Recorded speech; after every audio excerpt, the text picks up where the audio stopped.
मंगल भवन अमंगल हारी, तबहु से दशरथ अजुर बिहारी। निज लोक कहि बिरंच गे, देवहि ये सिखाय। बानर तनु धरि धरि मही, हरि पद सेवहु जाय। देवताओं को यही सिखाकर कि बानरों का शरीर धर धर कर तुम लोग पृथ्वी पर जाकर भगवान के चरणों की सेवा करो, ब्रह्मा जी अपने लोक को चले गए। गए देव सब निज निज धामा, भूम सहित मन कहु विश्रामा। जो कछु आयसु ब्रह्मा दीना, हर्षिय देव विलंब न कीना। सब देवता अपने अपने लोक को गए। पृथ्वी सहित सबके मन को शांति मिली। ब्रह्मा जी ने जो कुछ आज्ञा दी उससे देवता बहुत प्रसन्न हुए और उन्होंने वैसा करने में देर नहीं की। बनचर देह धरी छित माही, अतुलित बल प्रताप तिन पाई। गिर तरुनक आयसु सब वीरा, हरि मारग चितवहि मति धीरा।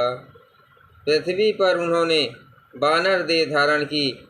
उनमें अपार बल और प्रताप था। सभी शूरवीर थे। पर्वत वृक्ष और नख ही उनके साथ थे।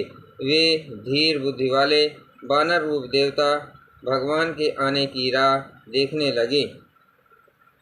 गिरि कानन जहता भरि भूरी, रहे निज निज अनेक रुचि रूरी। ये सब रुचिर चरित मैं भाषा, अब सुनहु जो बीच ही राखा। हे बानर, पर्वतों और जंगल में जहाँ तहाँ अपनी अपनी सुंदर सेना बनाकर भरपूर छा गए। ये सब सुंदर चरित मैंने कहा, अब ये चरित सुनो जिसे बीच में ही छोड़ दिया था। अवधपुरी रघुकुल मणि राऊ, वेद विदित ते दशरथ नाऊ।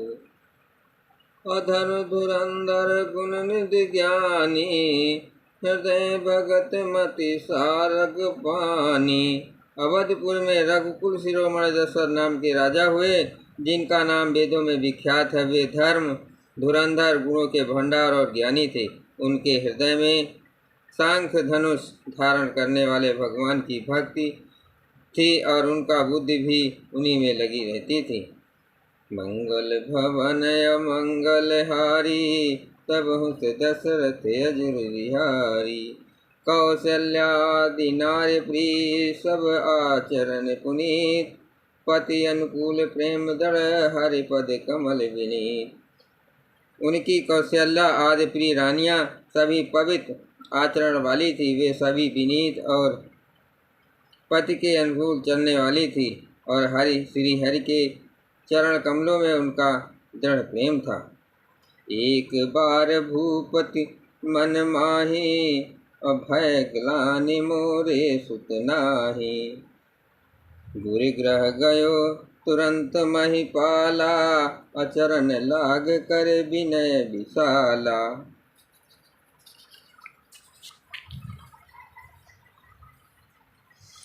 एक बार राजा के मन में बड़ी ज्ञान हुई कि मेरे पुत्र नहीं हैं। राजा तुरंत ही गुरु के घर गए और चरणों में प्रणाम कर बहुत विनय की। निज दुख सुख सब गुरहि सुनाऊं, कहीं वशिष्ठ बहुविध समझाऊं। धरहु धीर हुई है सुत चारी, त्रिभुवन विदित भगत भयहारी। राजा ने अपना सारा दुख सुख गुरु को सुनाया। गुरु वशिष्ठ जी ने उन्हें बहुत प्रकार की समझाया और कहा, धीरज धरो, तुम्हारे 4 पुत्र होंगे जो तीनों लोकों में प्रसिद्ध और भक्तों के भय को हरने वाले होंगे। श्रृंगी ऋषि वरिष्ठ बुलावा, पुत्र काम शुभ यज्ञ करावा। भगत सहित मुनि आहुत दीने, प्रगट अग्नि चरु कर लीने। वशिष्ठ जी ने श्रृंगी ऋषि को बुलाया और उनसे शुभ पुत्रोष्टि पुत्र कौस्तुमुष्टि यज्ञ कराया। मुनि के भक्ति सहित आहुतियाँ देने पर अग्नि हाथ में चारु हास्यान खीर लिए प्रकट हुए।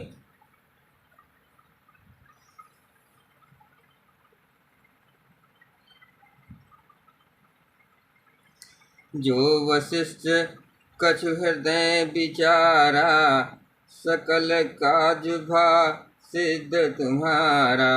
ये हबि बाँट देहु न पुजाई, जथा जोग जय भाग बनाई। और दशरथ जी से बोले, वशिष्ठ जी के हृदय में जो विचार था तुम्हारा ये सब काम सिद्ध हो गया। हे राजन, अब तुम जाकर इस हविष्यान पायस को जिसको जैसा उचित हो वैसा भाग बनाकर बांट दो। मंगल भवनय मंगलहारी, तब हुस दशरथ अजुर बिहारी। तब अदस्य भय पावक सकल, सबय समझाय। परमानंद मगन रपो हर्ष न हृदय समाय।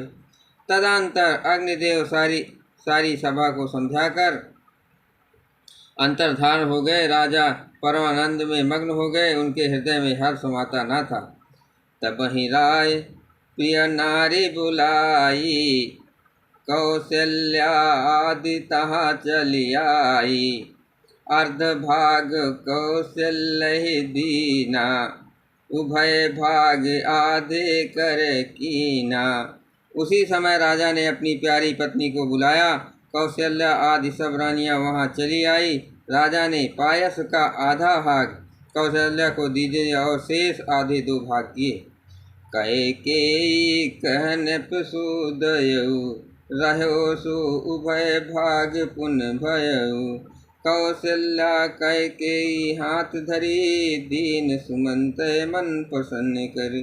वो उनमें से एक भाग राजा ने कैकेयी को दिया। शेष जो बचा रहा उसके फिर 2 भाग हुए और राजा ने उनको कौशल्या और कैकेयी के हाथ रखकर अर्थात उनकी अनुमति लेकर और उस प्रकार उसका मन प्रसन्न करके सुमित्रा को दिया।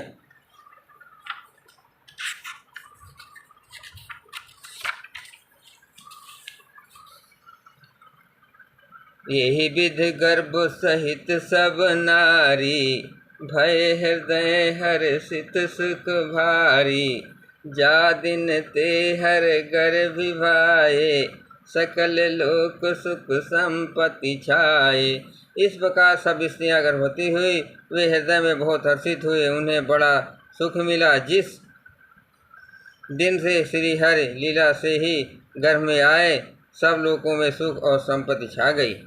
मंदिर मह सब राजहि रानी, शोभाशील तेज की अखानी। सुख जुत कछुक काल चली गयो, जहि प्रभु प्रकट सो अवसर भयो। शोभाशील और तेज की खान बनी हुई सब रानियां महल में सुशोभित हुई। इस प्रकार कुछ समय सुखपूर्वक बीता और ये अवसर आ गया जिसमें प्रभु को प्रकट होना था। मंगल भवनय मंगलहारी, तब हुस दशरथ अजुर बिहारी।